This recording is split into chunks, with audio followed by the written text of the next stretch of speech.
Morning అండి. నా పేరు డాక్టర్ పవన్ కుమార్, న్యూరాలజిస్ట్. శ్రీ హాస్పిటల్లో నేను న్యూరాలజిస్ట్గా వర్క్ చేస్తున్నాను. ఈరోజు బ్రెయిన్ ట్యూమర్ అవగాహన వాక్ జరిగింది.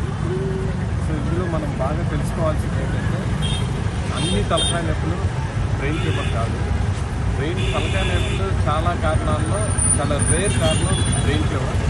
బ్రెయిన్ ట్యూమర్ అనేది మనం ఎప్పుడు సస్పెక్ట్ చేయాలి అంటే, మనకి ఎర్లీ మార్నింగ్ తలనొప్పి రావడం, తలనొప్పితో పాటు వాంతులు రావడం, అది ఫస్ట్ ఎర్లీ మార్నింగ్ స్టార్ట్ అయ్యి రోజులు గడిచే కొద్దీ రోజంతా ఉండటం, తర్వాత ప్రతిరోజు ఉండటం, దాంతోపాటు 5 సంవత్సరాల పిల్లలకి లోపు 5 సంవత్సరాలు పైబడిన వాళ్ళకి బ్రెయిన్ ట్యూమర్ అయ్యే అవకాశం తక్కువ. 5 సంవత్సరాల లోపు పిల్లలకి తలనొప్పి వచ్చిన, 55 సంవత్సరాలు పైబడిన వాళ్ళకి మొదటిసారి తలనొప్పి వచ్చిన, అది బ్రెయిన్ ట్యూమర్ అయ్యే అవకాశాలు ఎక్కువ ఉంటాయి.